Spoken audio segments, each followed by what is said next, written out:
Assalamualaikum warahmatullahi wabarakatuh. Saya mahasiswi dari Universitas Buana Perjuangan Karawang dengan program studi S1 Ilmu Psikologi. Nah, pada kesempatan kali ini saya akan memaparkan hasil dari kerja praktek yang telah saya lakukan, yaitu dari bulan Februari sampai dengan bulan Maret di salah satu rumah yayasan Perumnas Karawang. Nah, sebelum kita masuk ke dalam pokok bahasan, kita perkenalan dulu ya. Nama saya Aniswianti, lahir di Kebumen tanggal 16 Maret 1994. Menamatkan sekolah di SDN Negeri 1 Lemah Dur, SLTP PGRI 1 Buayan, dan SMA PGRI Gombong. Nah, saat ini saya menjalankan studi di Universitas Buana Perjuangan Karawang, Fakultas Psikologi dengan program studi S1 Ilmu Psikologi. Nah, teman-teman, kali ini saya mengangkat tema atau judul yaitu Regulasi Diri pada Remaja Putri yang tinggal di panti di Yayasan Rumah Harapan Perumnas Karawang. Pada topik kali ini ada 4 pembahasan yang akan kita bahas. Nah, ada 4, yaitu yang pertama ada pendahuluan. Di dalam pendahuluan ada beberapa subbab, yaitu latar belakang, tujuan kerja praktek, waktu dan prosedur pelaksanaan. Yang kedua ada gambaran umum instansi, terdiri dari beberapa subbab, yaitu sejarah instansi, visi dan misi instansi, struktur organisasi. Yang ketiga ada tinjauan pustaka. Nah, di sini yang akan kita bahas itu tentang apa itu regulasi diri dan perkembangan emosional remaja. Dan yang keempat atau yang terakhir yaitu pelaksanaan kerja praktek. Pelaksanaan kerja praktek sendiri terdiri dari beberapa subbab, yaitu kedudukan dan koordinasi, tugas yang dilakukan, uraian pelaksanaan kerja praktek, permasalahan dan solusi, dan yang terakhir kesimpulan. Sekarang kita masuk ke pendahuluan. Pendahuluan yaitu terdiri dari latar belakang. Nah, pada slide ini saya akan memaparkan tentang alasan kenapa sih saya mengambil regulasi diri pada anak remaja. Nah, menurut teori perkembangan Erikson, remaja memasuki tahap di mana mereka mencari identitas dirinya. Kekacauan identitas mulai muncul di mana kekacauan identitas pada remaja sangat dipengaruhi oleh lingkungannya. Selain identitas, hal yang penting lainnya ialah ego dan emosi remaja, di mana perkembangan ego remaja sangat mempengaruhi. Selain itu, kehidupan di panti cenderung memiliki banyak sekali peraturan yang harus ditaati, seperti larangan keluar untuk bermain tanpa izin, larangan bergaul dengan dunia luar, dan sebagainya, yang akan berdampak munculnya emosi dan kecemasan dalam diri remaja. Kecemasan sendiri dapat mempengaruhi kesehatan psikologis karena memberikan tanda bahwa pengalaman organismik kita tidak konsisten dengan konsep diri kita. Ini menurut Carl Rogers 1959. Nah, masih di dalam pendahuluan, dalam kerja praktek ini, praktikan ingin mengetahui bagaimana regulasi diri pada remaja dengan harapan remaja yang mempunyai dan mampu meregulasi dirinya dengan baik, mengatur dan mengontrol emosinya dengan baik, sehingga diharapkan dengan mengetahui hal-hal yang menimbulkan kecemasan emosi para remaja putri panti, dapat dilakukan kegiatan-kegiatan pelatihan pengelolaan emosi, agar dapat menciptakan penanganan emosi yang baik sehingga dapat lebih menerima keadaan saat ini dibandingkan memenuhi apa yang diharapkannya. Dan kita masuk ke tujuan kerja praktek. Tujuan kerja praktek sendiri ada 2 tujuan, yaitu secara umum dan secara khusus. Secara umum, tujuan pelaksanaan kerja praktek ini supaya praktikan lebih mengetahui situasi dan kondisi di dunia nyata dengan bekal yang telah didapatkan dari bangku kuliah. Diharapkan praktikan mampu mengaplikasikan ilmunya dengan baik, yaitu dengan terjun langsung ke lapangan untuk menyelesaikan berbagai masalah yang dihadapi, khususnya pada tempat di mana praktikan melaksanakan kerja praktek tersebut.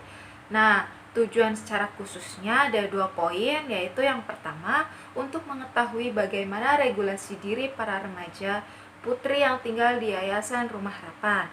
Poin yang kedua, untuk mengetahui apakah remaja putri yang tinggal di Yayasan Rumah Harapan mempunyai regulasi diri sehingga dapat mengontrol emosi dengan baik. Sekarang kita masuk ke waktu dan prosedur pelaksanaan kerja praktek. Ada waktu yaitu hari Minggu dan dilakukan kurang lebih selama 5 minggu. Untuk tanggal dan bulan, waktu pelaksanaannya dimulai dari tanggal 2 Februari sampai dengan tanggal 8 Maret 2020. Untuk jamnya yaitu dari jam 13.00 sampai dengan jam 16.00 waktu Indonesia Barat. Kenapa jam dari 13.00 sampai dengan jam 16.00? Nah, waktu tersebut merupakan waktu kesepakatan antara praktikan dengan pihak yayasan karena menyesuaikan jadwal para remaja putri di yayasan. Untuk prosedur, yaitu ada pembayaran biaya kerja praktek ke kampus, pendaftaran ke pihak kampus, kemudian mencari tempat magang atau instansi, lalu meminta surat izin kepada pihak akademik kampus untuk diberikan kepada instansi terkait. Kemudian membuat proposal kerja praktek dan melakukan kerja praktek serta bimbingan kerja praktek. Nah, untuk tabel kegiatan yang dilakukan kurang lebih selama 5 minggu di yayasan terlampir seperti ini, yaitu ada perkenalan, kemudian ada konseling, kemudian di pertemuan minggu ketiga itu kita libur karena memang ada jadwal kegiatan di yayasan. Kemudian ada evaluasi konseling.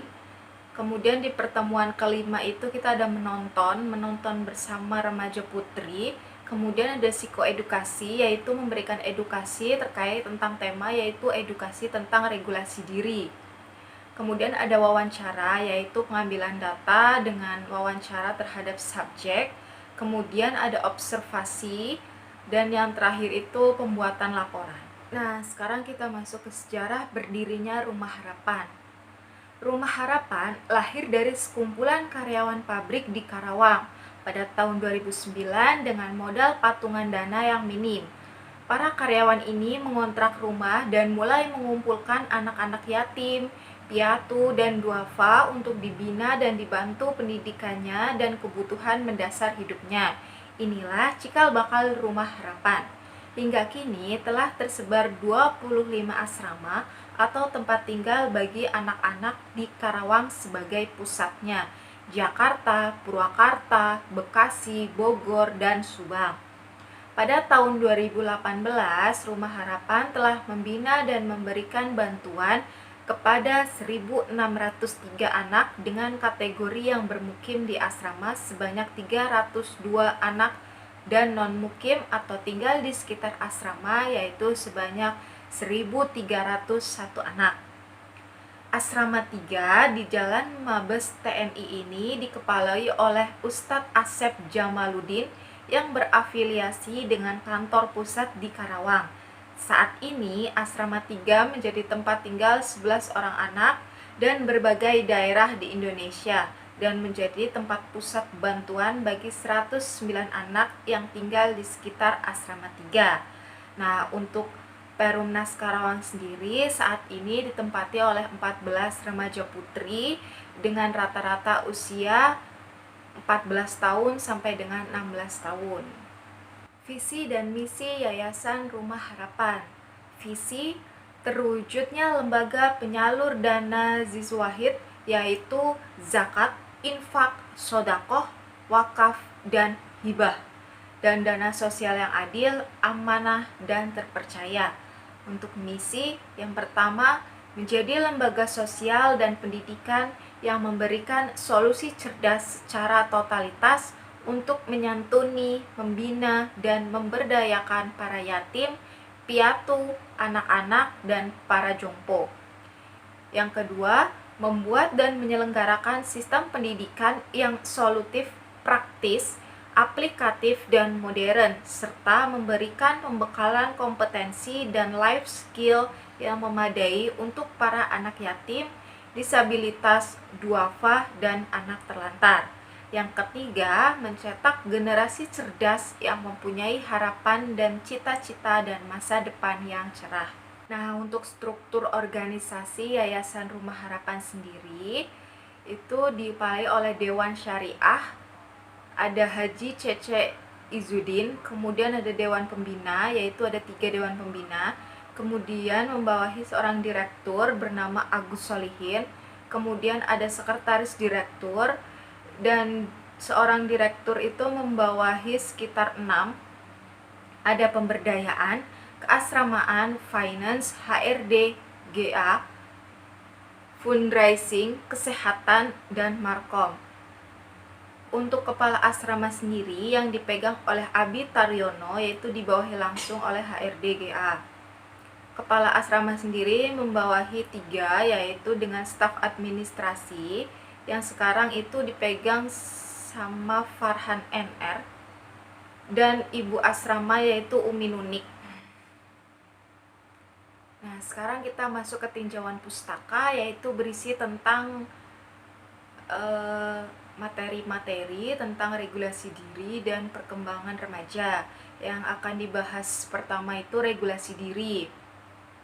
Menurut Watson, Wulandari dan Anita 2007, dalam Maria Astiwardani 2010 mengatakan regulasi diri adalah instruksi diri untuk mengadakan perubahan pada perilaku seseorang. Bandura sendiri menjelaskan regulasi diri adalah kemampuan seseorang untuk mengendalikan perilakunya.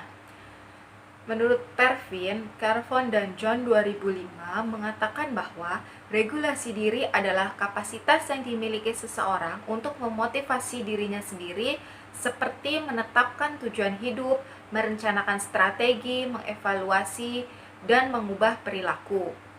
Kemudian yang terakhir, menurut Kowalski, mendefinisikan regulasi diri sebagai tugas seseorang untuk mengubah respon-respon seperti mengendalikan impuls, perilaku, menahan hasrat, mengontrol pikiran, dan mengubah emosi. Nah, untuk aspek regulasi diri sendiri itu ada 3. Yang pertama, self-observation atau observasi diri. Kemampuan seseorang untuk memonitor atau melihat perilakunya sendiri dengan memberikan perhatian atas kualitas pada perilaku yang sedang dilakukannya supaya mampu memahami diri sendiri. Nah, yang kedua ada self-responsive process atau proses respon diri, yaitu kemampuan seseorang untuk merespon secara positif atau negatif perilakunya yang bergantung pada bagaimana standar personal dalam mengukur perilaku dengan memberikan reward dan punishment. Nah, yang ketiga ada judgmental process atau evaluasi diri, yaitu kemampuan seseorang dalam mengevaluasi perilakunya sendiri dengan membandingkan diri sendiri atau dengan orang lain untuk melihat kemajuan yang telah dicapai melalui penilaian yang dilakukan. Nah, sekarang kita masuk ke tinjauan pustaka yang bagian remaja. Santrok menyatakan bahwa masa remaja adalah masa peralihan dari masa anak menuju masa dewasa yang meliputi perkembangan biologis, kognitif, dan sosial emosional. Remaja sudah tidak lagi dapat dikatakan anak-anak, namun masih belum cukup matang untuk dapat dikatakan dewasa. Menurut Erikson menjelaskan bahwa remaja termasuk dalam tahap perkembangan identitas dan kebingungan identitas atau identity versus identity confusion. Remaja merupakan periode peralihan perkembangan dari anak-anak ke dewasa. Remaja memiliki keragaman yang sangat tinggi, variasi etnis, kultur, sejarah, jenis kelamin, status sosial ekonomi, dan gaya hidup mencirikan perjalanan hidup mereka. Nah, untuk perkembangan emosi remaja sendiri ada 5, yaitu yang pertama ada perubahan interaksi dengan sekolah. Sekolah merupakan tempat pendidikan yang diidealkan oleh mereka. Kemudian ada perubahan pola interaksi dengan teman sebaya. Remaja seringkali membangun interaksi sama teman sebaya secara khas dengan cara berkumpul untuk melakukan aktivitas bersama dengan membentuk semacam geng. Kemudian ada perubahan pandangan luar, ada sejumlah pandangan dunia luar yang dapat menyebabkan konflik-konflik emosional dalam diri remaja. Kemudian ada perubahan jasmani, yaitu perubahan jasmani yang ditunjukkan dengan adanya perubahan yang sangat cepat dari anggota tubuh. Kemudian yang terakhir ada perubahan pola interaksi dengan orang tua. Pola asuh orang tua terhadap anak termasuk remaja sangat bervariasi. Perbedaan pola asuh orang tua seperti ini dapat berpengaruh terhadap perbedaan perkembangan emosi remaja. Sekarang kita masuk ke pelaksanaan kerja praktek. Tentang kedudukan mahasiswa adalah sebagai praktikan. Mahasiswa berusaha untuk menjadi praktikan dengan mengobservasi kegiatan dan perilaku yang muncul serta melakukan wawancara sehingga mahasiswa dapat mengetahui masalah yang dihadapi oleh para remaja putri.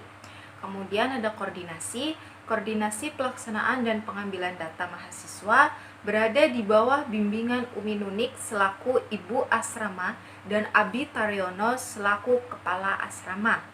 Nah, untuk tugas-tugas yang dilakukan yaitu ada observasi, wawancara, konseling, dan psikoedukasi.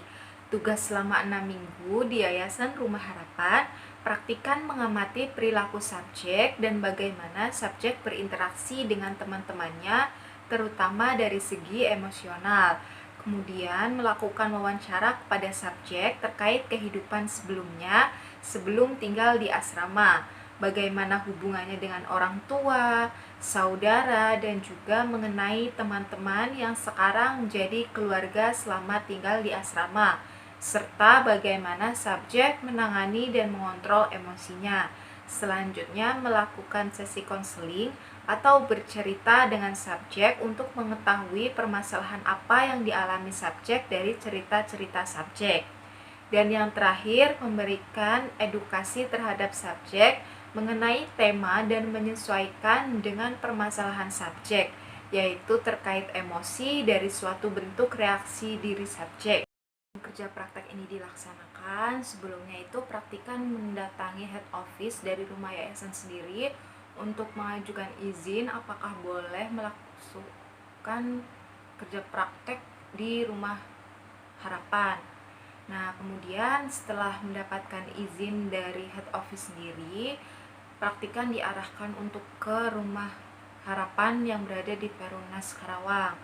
Nah, di Perumnas Karawang sendiri, di rumah harapan, praktikan dibawahi langsung oleh pembimbing lapangan yaitu Umi Nunik yang memberikan gambaran mengenai yayasan dan kegiatan sehari-hari para remaja panti.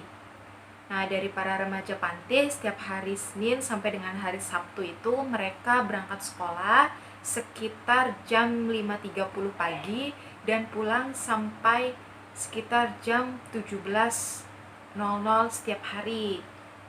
Dan ketika hari Minggu biasanya jika tidak ada acara panti atau tidak ada acara dari donatur, para remaja panti menghabiskan waktu dengan menonton film di laptop atau sekedar berkumpul bersama di lantai 2. Praktikan bertemu dengan subjek untuk membangun raport dan saling mengenal. Setelah itu praktikan meminta para subjek untuk menuliskan masalah pada selembar kertas, yang kemudian masalah tersebut akan menjadi bahan untuk praktikan melakukan wawancara.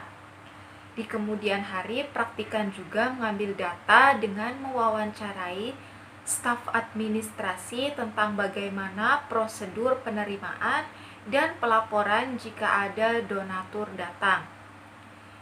Jadwal praktikan melakukan kerja praktek sendiri ditentukan oleh pihak panti dikarenakan harus menyesuaikan jadwal kosong para remaja panti. Praktikan melakukan observasi tempat tinggal dan perilaku subjek serta melakukan wawancara kepada teman subjek dan ibu asrama sebagai data pendukung. Pada minggu kelima, praktikan melakukan sesi konseling kepada subjek atas permasalahan yang dihadapi subjek secara mendalam. Pada hari terakhir, praktikan mengadakan nonton film bersama dan berpamitan dengan seluruh remaja panti dan juga ucapan terima kasih kepada kepala asrama dan ibu asrama yang telah mengizinkan dan membantu dalam kegiatan kerja praktek ini. Praktekan juga memberikan sedikit bingkisan berupa keperluan sehari-hari para remaja panti. Setelah selesai melakukan kerja praktek, praktikan meminta tanda tangan kehadiran dan form penilaian kerja pembimbing lapangan yaitu Umi Nunik. Nah, dalam hal ini dalam kasus. Jadi selama praktikan melakukan kerja praktek, praktikan menemukan salah satu subjek yang memang sesuai dengan tema yang diambil, yaitu regulasi diri, yaitu dengan inisial D, jenis kelamin perempuan dengan usia 14 tahun dan pendidikan SMP dengan beragama Islam. Jadi ceritanya subjek ini merupakan anak remaja yang memang cenderung manja dan dimanjakan oleh keluarganya. Subjek sendiri merupakan anak terakhir dan ayah subjek sudah meninggal, dan pada hari itu subjek bercerita katanya semenjak subjek tinggal di asrama, subjek berubah menjadi sosok yang emosional, baik emosional marah ataupun emosional sedih.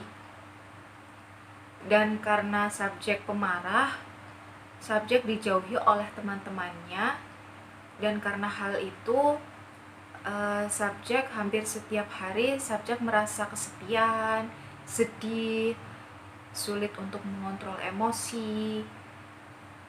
Nah, sehingga praktikan tertarik untuk mengambil subjek tersebut untuk dijadikan subjek dalam kasus regulasi diri, dengan harapan setelah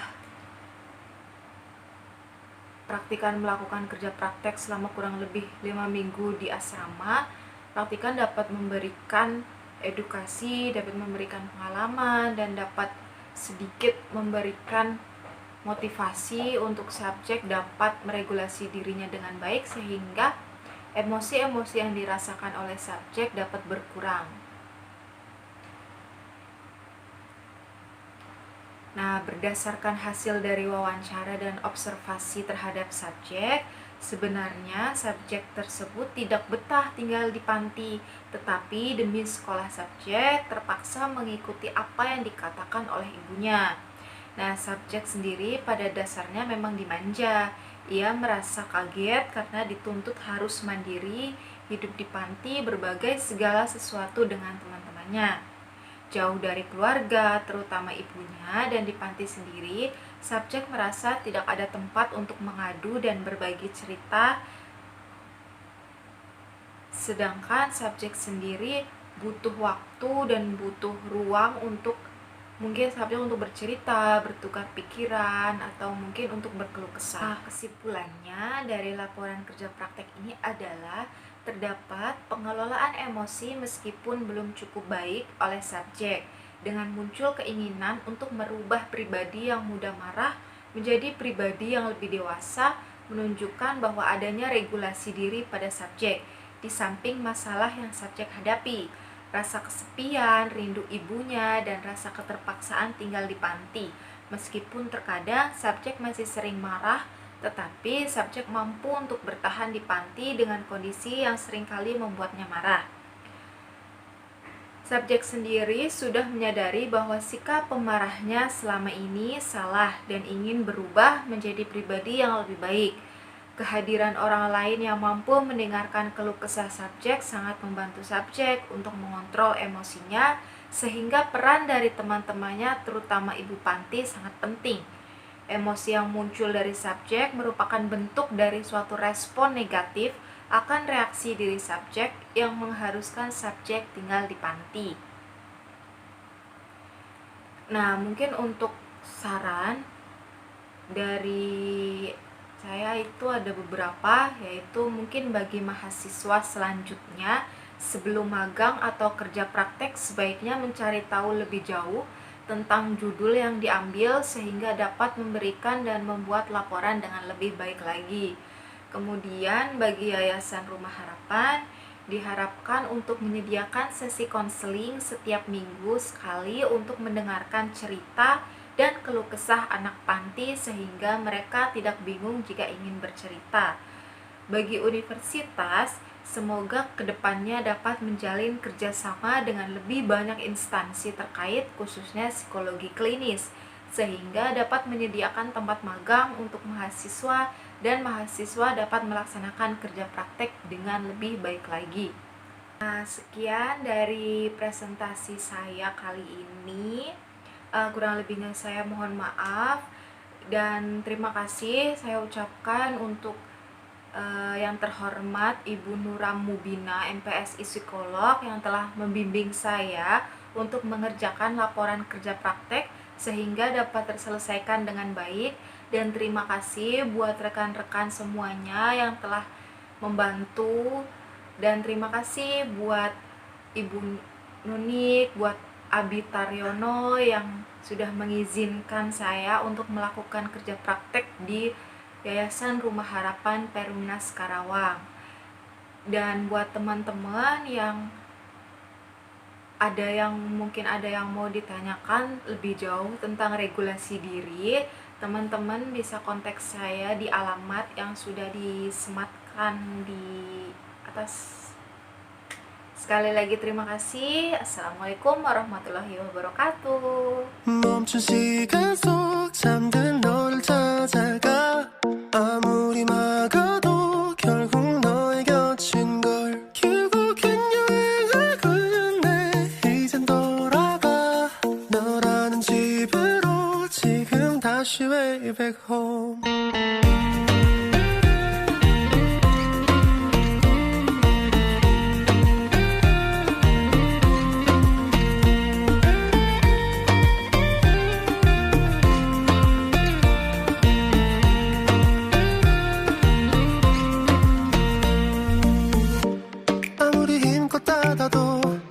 다시 열린 서랍 같아